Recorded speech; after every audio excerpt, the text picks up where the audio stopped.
오늘 나누실 하나님의 말씀은 고린도전서 4장 말씀입니다. 고린도전서 4장 1절에서 16절 말씀입니다. 우리 한 절씩 서로 교독하시겠습니다. 제가 먼저 보겠습니다. 사람이 마땅히 우리를 그리스도의 일꾼이요 하나님의 비밀을 맡은 자로 여길지어다.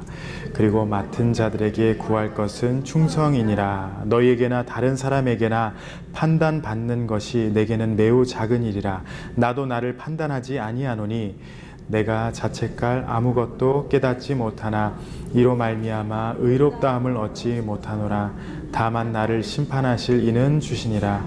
그러므로 때가 이르기 전 곧 주께서 오시기까지 아무것도 판단하지 말라. 그가 어두움에 감추인 것들을 드러내고 마음의 뜻을 따라 나타내시리니 그때에 각 사람에게 하나님으로부터 칭찬이 있으리라.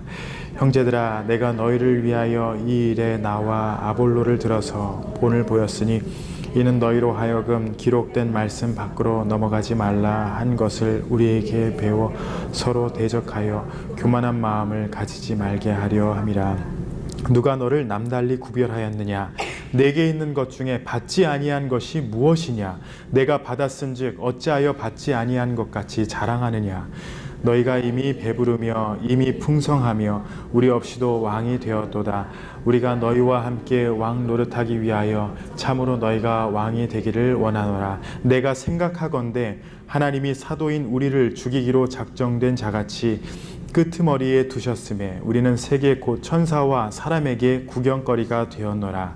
우리는 그리스도 때문에 어리석으나 너희는 그리스도 안에서 지혜롭고 우리는 약하나 너희는 강하고 너희는 존귀하나 우리는 비천하여 바로 이 시각까지 우리가 줄이고 목마르며 헐벗고 매맞으며 정처가 없고 또 수고하여 친히 손으로 일을 하며 모욕을 당한즉 축복하고 박해를 받은즉 참고 비방을 받은즉 권면하니 우리가 지금까지 세상의 더러운 것과 만물의 찌꺼기같이 되었도다. 내가 너희를 부끄럽게 하려고 아니라 오직 너희를 내 사랑하는 자녀같이 권하려 하는 것이라. 그리스도 안에서 일만 스승이 있으되 아버지는 많지 아니하니 그리스도 예수 안에서 내가 복음으로써 너희를 낳았음이라. 그러므로 내가 너희에게 권하노니 너희는 나를 본받는 자가 되라. 아멘. 예수님께서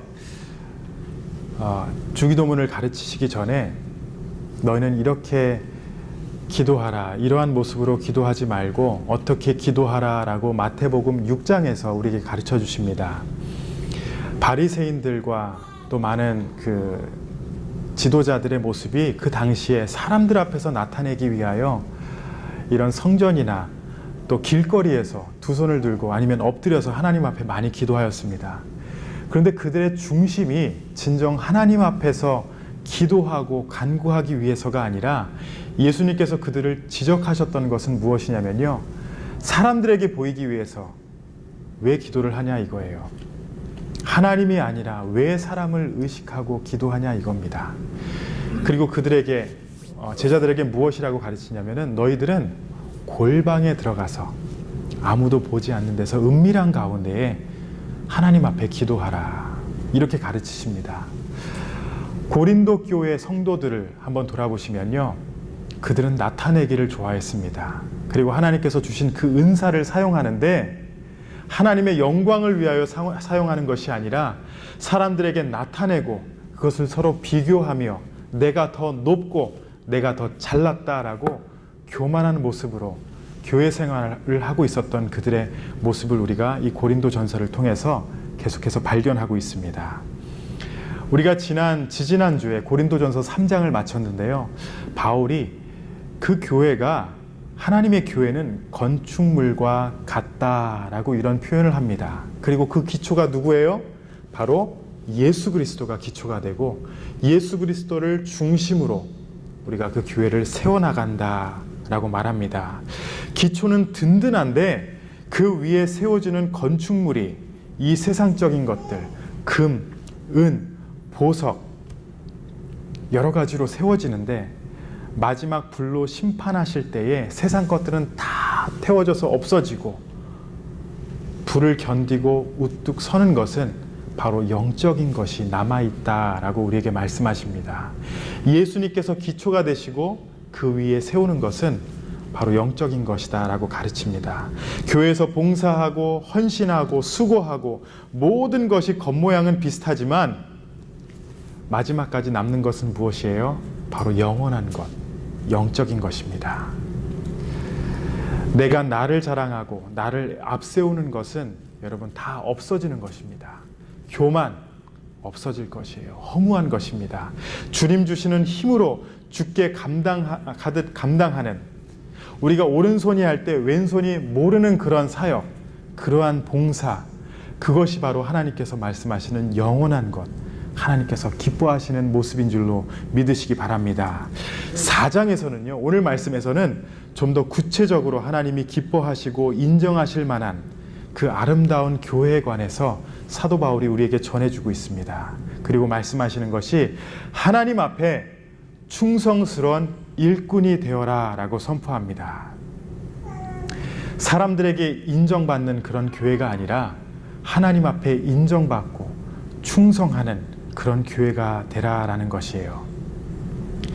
미국의 노예 제도가 아직 있을 때 어느 한 목사님께서, 이 목사님 성함이 사전트라는 목사님이었습니다. 이 목사님이 노예 시장에 이렇게 나가다가 거기를 걸어가고 있었는데 어느 한 소녀가 잡혀와서 경매 중인 것을 보았습니다.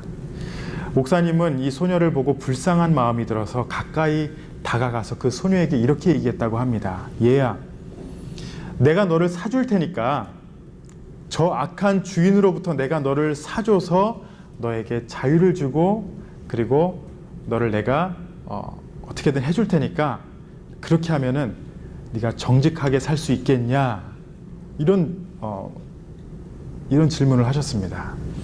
그러니까 그 소녀가 웃으면서 그 목사님에게 이렇게 대답했습니다. 정말 고마우신 말씀입니다. 하지만 당신이 저를 사주던 말던 나는 정직하게 살 겁니다. 이 말을 듣고 목사님이 굉장히 부끄러웠다라고 합니다. 자유로워지던 자유롭지 못하던, 내가 섬기는 주인이 악하던 선하건 간에 그 상황과 상관없이 나는 정직할 것이고 나는 충성스럽게 살 것입니다. 너무나도 아름다운 고백이에요. 사람들이 나를 알아보지 못한다 할지라도, 누가 뭐라 할지라도 나는 하나님 앞에서 정직할 것입니다. 그런데 오늘날 많은 사람들이 정직하고 진실한 거에 대해서도 보상을 요구합니다.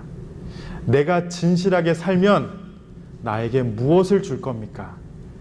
아니면 내가 정직하게 살면은 무엇을 손해볼 것인가 라는 그런 계산이 우리에게 앞서 있어요. 그만큼 이 세상이 악하고 우리의 마음이 하나님 앞에서 거룩하지 못하다는 것입니다. 이 생각이 우리를 정직하지 못하게 합니다. 충성스러운 삶도 마찬가지예요. 내가 충성을 다하면은 어떠한 보상이 있을까? 교회에서 내가 충성을 다하면은 사람들이 나를 얼마만큼 인정해 줄까? 그 생각이 앞서지는 않습니까? 교회에서도 열심히 충성스럽게 봉사하다가 갑자기 일을 내려놓고 좀 시험 들어서 교회를 떠나시는 분들을 많이 보셨을 것입니다. 왜 그러냐면요, 많은 경우에 사람들이 알아주지 않기 때문에. 내가 그렇게 일하는데 목사님 나에게 한마디도 안 해주시잖아요. 아니면 사람들이 자꾸 나를 오해해요. 내가 잘하는 거를 사람들이 알아주지 못하고 있습니다. 그런 고백들을 많이 듣습니다. 우리의 진실함과 우리의 충성스러운 믿음은 상대방의 그 리액션과 상관없이 오직 하나님 앞에서 감당해야 할 충성일 줄로 믿습니다. 여러분들이 교회에서 무엇을 하시든, 여러분들이 얼마나 정직하게 살든 사람이 인정해 주는 것이 아니라 하나님은 보고 계시고 하나님이 우리를 칭찬하신다라는 그 믿음 안에서 사시기 바랍니다. 시편 24편 1절 말씀을 보시면요, 땅과 거기 충만한 것과 세계와 그 중에 거하는 자가 다 여호와의 것이로다, 이렇게 말씀합니다. 만물은 다 아버지의 것이고 우리는 그저 그것을 맡은 청지기예요. 하나님의 것을 맡은 청지기입니다. 우리가 그 모습을 알면은 그것 때문에 자랑할 것이 하나도 없어요. 시간이 지나고 나면은 이 모든 것을 그냥 놓고 가야 되는 그런 우리들이에요. 바울은 고린도 교회 성도들을 향해서 어떻게 하는 것이 하나님이 맡기신 모든 것을 아름답게 감당하는 충성스러운 종인가를 오늘 본문을 통해서 우리에게 전하고 있습니다. 오늘 말씀을 통해서 성도님들이 하나님의 아름다운 청지기로서, 나는 청지기로서 얼마만큼 충성을 다해야 하고 사람에게보다 하나님 앞에 섰을 때에 칭찬 들을 수 있는 충성스러운 종이 될 수 있는지를 말씀을 통해서 깨닫고 하나님 앞에 영광 돌리는 시간이 되시기를 바랍니다. 아멘. 첫 번째로 충성을 다하는 교회가 무엇인지를 1절에서 5절까지 우리에게 전해주고 있습니다. 1절, 2절을 보시면요, 사람이 마땅히 우리를 그리스도의 일꾼이요 하나님의 비밀을 맡은 자로 여길지어다. 그리고 맡은 자들에게 구할 것은 충성이니라. 이 말씀에서 우리에게 두 가지 사명을 주십니다. 첫 번째는 우리를 그리스도의 일꾼이라고 불러요. 그리고 두 번째는 하나님의 비밀을 맡은 자, 하나님의 일꾼, 그리고 비밀을 맡은 자라고 합니다. 일꾼이라는 단어를 보시면요, 헬라어로 회페레타스라는 그 단어인데 노예라는 의미가 있습니다. 그런데 그 노예 중에서도 가장 하급, 가장 밑바닥에 있는 그 노예를 말합니다. 여러분, 영화를 보시면은, 그 옛날 영화를 보시면은 이런 사람들을 많이 보셨을 거예요. 큰 배가 있는데 배 밑에서 북소리에 맞춰서 노를 젓는 그 노예들 있죠. 그 노예들은, 그 사람들은 죽으면은 갖다 버리고 다른 사람들을 갖다 놓는 그런 노예였어요. 하급 중에 하급이었습니다. 그런데 이 노예라는 단어가, 일꾼이라는 단어가 바로 가장 밑바닥에 있는 그 노예를 말하는 것입니다. 그리스도의 일꾼이란 바로 가장 밑바닥에 있는 그런 노예, 일꾼을 말하는 것입니다. 하나님의 일을 감당할 때에 우리의 마음 자세가 바로 이러한 마음으로 하나님의 일을 감당하라라는 것입니다. 절대 교만하지 말라는 거예요. 시편 84편 시편에도 보시면요, 주의 궁정에서 한 날이 다른 곳에서 첫날보다 나은즉 악인의 장막의 거함보다 내 하나님 문지기로 있는 것이 좋사오니. 이 말씀의 고백은요, 성전에서 무슨 일을 하느냐 보다 내가 높은 일이냐 낮은 일이냐, 내가 좋아하는 일이냐 아니면 싫어하는 일이냐, 그것이 아니라 성전에서 그 일한다는 자체가 하나님 행복합니다. 이러한 고백이에요. 예수 그리스도의 피값으로 사신 교회를 위하여 일한다는 것, 사람들이 생각할 때 가장 작은 것이고 알아주지 않는 일이라 할지라도 예수 그리스도의 십자가를 기억하고 그 안에서 내가 봉사하고 섬길 수 있다, 그리스도의 일꾼으로 내가 살 수 있다는 것이 바로 시편 기자의 행복함, 성전에 거하는 그 행복함을 말하는 것입니다. 사실 주의 일꾼이 되어서 일을 할 때는요, 작은 일, 보잘것 없어 보이는 일, 그런 일은 없습니다. 모든 일이 귀하고 모든 섬김이 대단하고 하나님 앞에서 아름다운 것인 줄로 믿으시기 바랍니다. 그리스도의 일꾼, 가장 밑바닥에 있는 노예인 것을 기억하시고 내가 바로 그러한 일꾼인 것을 기억하시기 바랍니다. 두 번째는 무엇이냐? 비밀을 맡은 자래요. 비밀을 맡은 자, 이것은 좀 우리가 잘 아는 헬라어예요. 오이코스라는 단어인데 집사, 관리인이란 뜻입니다. 여러분, 집사라고 하면은 교회에서 조금만 봉사하고 섬기면은 집사라는 직분을 받지 않나, 여러분 그렇게 생각하시지만 사실 이 이름은요, 하나님의 비밀을 맡은 자입니다. 와, 여러분 정말 대단하신 분이세요. 여러분, 하나님의 비밀을 맡은 자예요. LA에서 마켓에서 집사님 하면 다 쳐다봐요. 왜냐면 거의 다 집사님이거든요. 그래서 거기다 김 집사님 해도 다 쳐다봅니다. 여러분, 집사라는 그 직분이 그냥 평범하고 누구나 다 받을 수 있는 직분 아닌가 그렇게 생각할 수 있지만 여러분이 집사라는 직분이 있잖아요. 여러분은 너무나도 귀한 존재이고 하나님의 비밀을 맡은 자인 것을 기억하시기 바랍니다. 여러분, 타이틀이 그냥 타이틀이 있어야 이 집사가 아니라 여러분들이 예수님을 믿고 예수 안에 거한 자, 그리스도를 믿는 자라면요, 바로 하나님의 비밀을 맡은 자입니다. 하나님의 복음을 전하는 자, 귀한 존재라는 것을 여러분 기억하시기 바랍니다. 바울은 계속해서 2절 말씀을 보시면은 그리스도의 일꾼과 그 비밀을 맡은 자에게 구할 것은 무엇이냐라고 말하면요, 무엇이에요? 충성입니다. 하나님께서 원하시는 것은 충성이에요. 이것이 좀 왜곡돼서 목사 말씀 잘 드십시오 이렇게 말할 수 있지만 전혀 그런 것이 아닙니다. 하나님의 말씀, 그 말씀 가운데 거하셔서 충성하시기 바랍니다. 하나님의 뜻이라면은 여러분 충성하세요. 목사 말 잘 드세요 이런 얘기 아닙니다.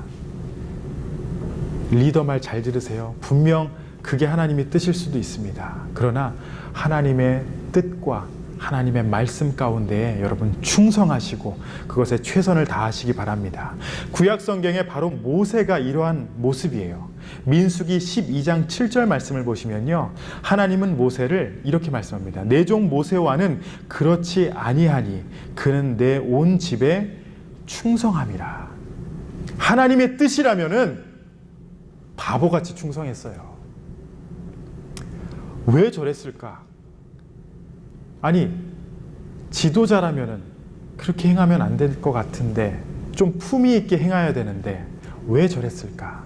그런데 모세는 하나님의 뜻이라면은 무조건 충성하며 순종하였던 자였습니다. 하나님 앞에 하나님께서 기뻐하시는 충성하는 자를 두 가지로 말할 수 있는데요, 제가 짧게 한번 설명해 드릴게요. 첫 번째는 여러분 충성을 즐기세요. 이를 즐기시기 바랍니다. 가나안 땅에 정탐하러 갔던 자들 여호수아와 갈렙이 그랬고요. 성경 외의 모든 인물들 보시면은 하나님의 뜻이라면은 그것을 즐겼어요. 조지 베너드 셔라는 사람이 이런 말을 했습니다.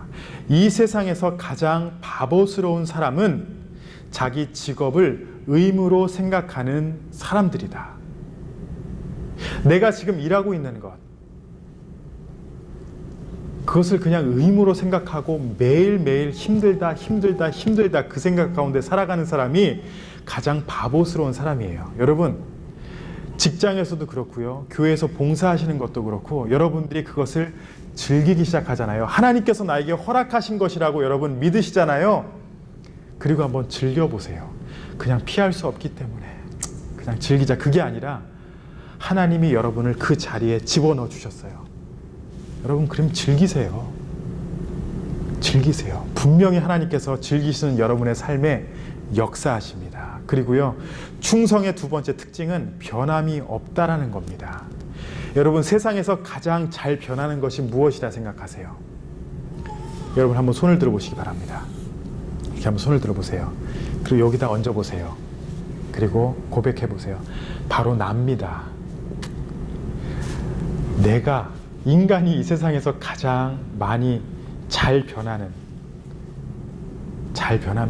여러분, 음식물은 한나절이라도 가는데 사람의 마음은 갈대와 같아서 하루에 수십 번도 변해요. 이게 좋았다가 또 누가 한마디 하면 그래? 그럼 이게 아닌 것 같은데, 또 한마디 들으면 맞아 이거야. 그래도 또 한마디 들으면 아닌 것 같아. 누가 얘기할 필요도 없어요. 생각만 하면 변합니다. 기뻤다, 슬펐다가 우울했다, 기뻤다가, 그게 바로 우리의 모습 아니에요. 그런데요, 충성의 두 번째 특징은 변함이 없다라는 것입니다. 하나님을 사랑하고 주께 충성하여 섬기고 봉사하는 일 가운데에 하나님께서는 변함없는 그런 마음을 우리에게 허락하여 주실 줄로 믿습니다. 하나님의 일꾼으로서, 하나님의 비밀을 맡은 자로서 여러분 충성하시는 우리 모든 성도님들이 되시기를 바랍니다. 이게 바로 첫 번째였고요. 큰 두 번째는 무엇이냐? 겸손한 성도가 되라라고 말합니다. 이것이 바로 6절에서 13절까지의 말씀입니다. 6절에서 7절 말씀 보시겠습니다. 형제들아 내가 너희를 위하여 이 일에 나와 아볼로를 가지고 본을 보였으니 이는 너희로 하여금 기록한 말씀 밖에 넘어가지 말라 한 것을 우리에게서 배워 서로 대적하여 교만한 마음을 먹지 말게 하려 함이라. 누가 너희를 구별하였느뇨? 내게 있는 것 중에 받지 아니한 것이 무엇이뇨? 내가 받았은즉 어찌하여 받지 아니한 것 같이 자랑하느뇨? 신앙생활하면서 교만하기 시작하면요, 무너집니다. 하나님께서는 교만한 자를 너무나도 미워하세요. 하나님께서는 교만한 자를 물리치시고 겸손한 자를 가까이 하시고 영광을 받으시는 분이십니다. 여러분, 내가 어떻게 신앙생활을 해야 할까? 하나님 앞에 내가 어떻게 서야 할까? 고민이 있으시다면요, 한 가지만을 기억하세요. 나는 아무것도 아니고 하나님의 은혜로 내가 이 자리에 서 있습니다. 이 고백이 여러분들 가운데 있기를 원합니다. 야고보서 4장 6절 말씀을 보시면요, 그러나 더욱 큰 은혜를 주시나니 그러므로 일렀으되 하나님이 교만한 자를 물리치시고 겸손한 자에게 은혜를 주신다 하였느니라. 교만한 자를 물리치시고 겸손한 자에게 은혜를 주신다 하였느니라. 그리스도인들이 겸손할 수밖에 없는 이유는요, 그리스도인이 자랑하는 것은 오직 십자가밖에 없기 때문입니다. 7절 말씀을 보시면은 세 가지 질문을 합니다. 누가 너를 구별하였느냐? 누가 너희들을 지금 구별하여서 이렇게 예수 안의 삶을 허락하였냐? 그리고 두 번째 질문이 내게 있는 것 중에 받지 아니한 것이 무엇이냐? 하나님이 다 너에게 주지 않았냐? 그리고 세 번째가 내가 받았은즉 어찌하여 받지 아니한 것 같이 자랑하느뇨? 다 하나님께서 주셨는데 왜 막상 너희들이 사람 앞에서는 하나님이 아니라 너희들이 잘나서 이 모든 것을 얻은 것 같이 왜 자랑하고 다니냐 이거예요. 이 질문들을 다시 한번 돌아보시면은 이 은혜를 깨달았는데 어떻게 너희들이 자랑할 수 있냐 이것이에요. 예수의 십자가 앞에서 어떻게 나를 내세울 수 있냐 이겁니다. 절대 교만할 수 없다라는 겁니다. 나를 구별되이 부르신 이도 하나님이시고 모든 것이 하나님께서 베풀어 주신 은혜이고 우리는 그저 받은 것뿐인데 여러분의 삶 가운데 물질이건 명예건 그 어떤 것이라도 자랑할 수 없다라는 것입니다. 바로 이 고린도 교회의 가장 심각한 문제는 교만과 헛된 자랑이었던 것입니다. 하나님이 다 주셨는데 그 은사들도 다 하나님께서 주셨는데 왜 서로 비교하냐 이거예요. 그래도 내가 저 사람보다 좀 나은 것 같아. 그런 생각이 있다. 여러분 지금 교만하고 계신 겁니다. 내가 그래도 저 사람보다는 좀 나은 것 같아. 여러분 교만입니다. 예수를 믿는다는 것은 더 낮아지고 더 겸손하여져서 십자가 앞에 엎드릴 수밖에 없다는 것을 강조합니다. 이것이 바로 여러분 성도로서 축복된 삶입니다. 제가 작년에 한국을 방문하면서 와